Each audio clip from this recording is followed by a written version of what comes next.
يا أيها الذين آمنوا لا تقولوا راعنا وقولوا انظرنا واسمعوا وللكافرين عذاب أليم ما يود الذين كفروا من أهل الكتاب ولا المشركين أن ينزل عليكم من خير من ربكم والله يختص برحمته من يشاء واللہ ذو الفضل العظیم۔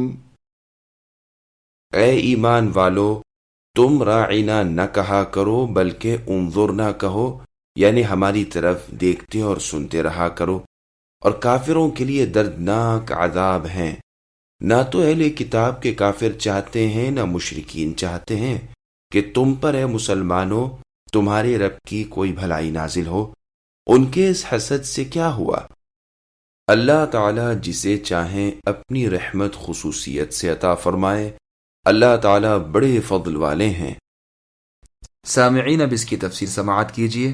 غیر مسلموں کی مشابہت اختیار کرنا کیسا ہے؟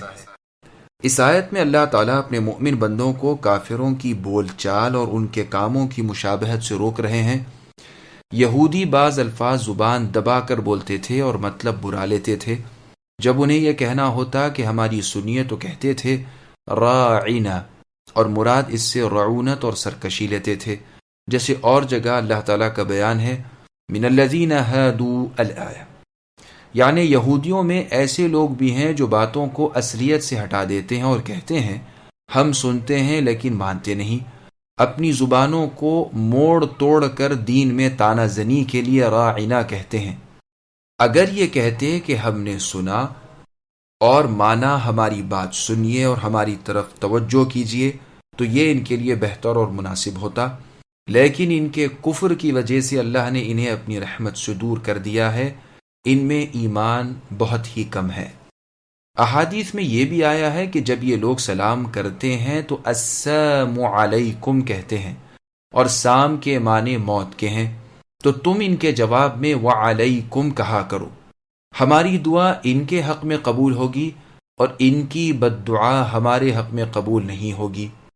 یہ حدیث بخاری اور مسلم کی ہے۔ الغرض قول و فعل میں ان سے مشابہت کرنی منع ہے۔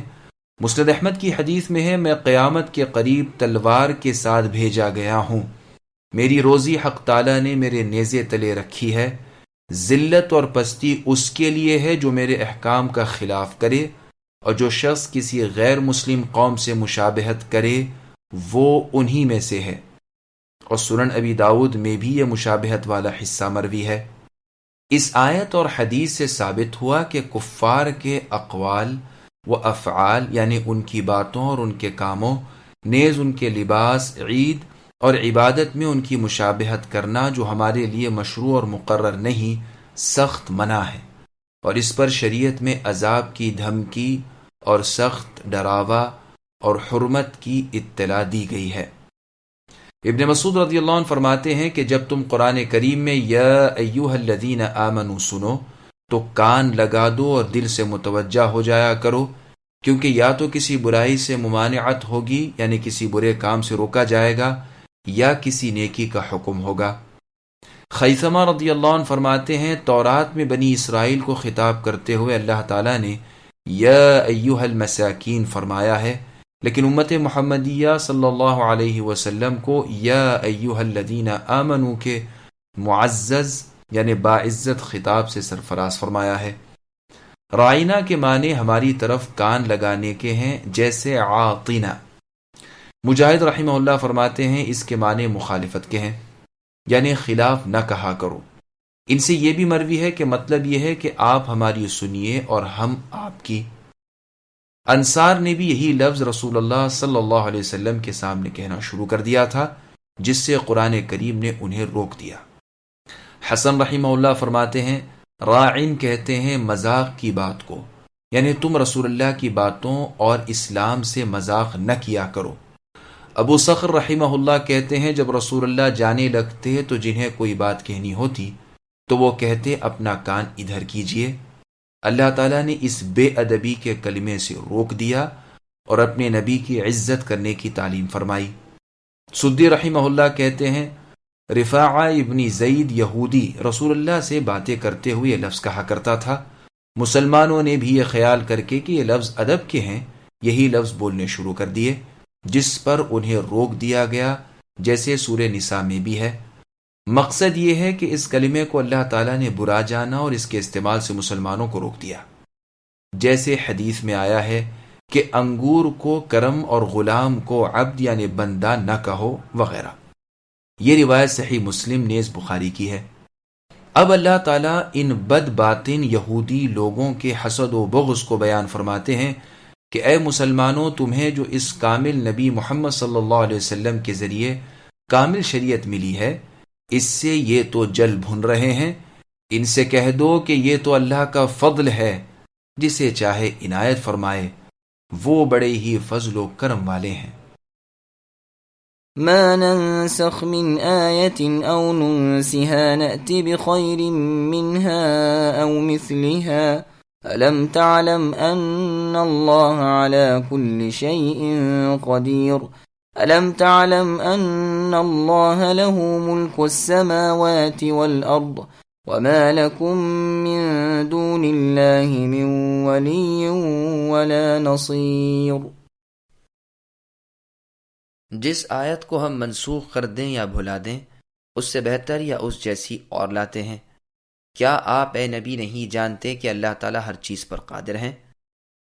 کیا آپ کو علم نہیں کہ زمین و آسمان کا ملک اللہ ہی کے لیے ہے، اور اللہ کے سوا تمہارے کوئی ولی اور مددگار نہیں؟ سامعین اب آیتوں کی تفسیر سماعت کیجیے۔ ناسخ اور منسوخ کی بحث۔ ابن عباس رضی اللہ عنہما فرماتے ہیں نسخ کے معنی بدل کے ہیں۔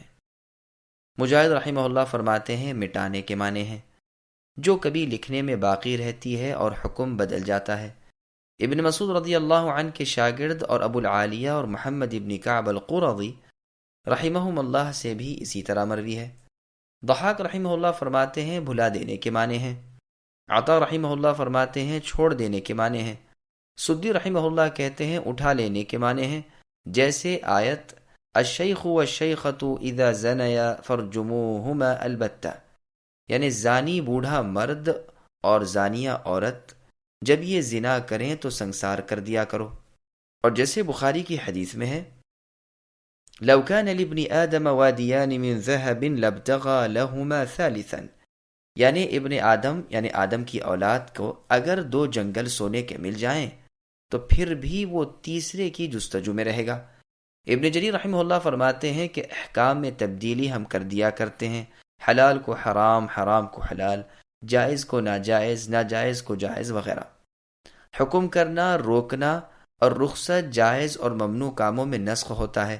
ہاں جو خبریں دی گئی ہیں، واقعات بیان کیے گئے ہیں، ان میں رد و بدل اور ناسخ و منسوخ نہیں ہوتا۔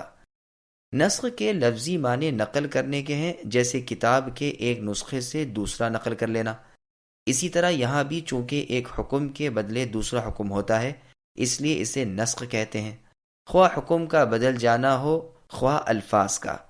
علماء اصول کی عبارتیں اس مسئلے میں گو مختلف ہیں، مگر معنی کے لحاظ سے سب قریب قریب ایک ہی ہیں۔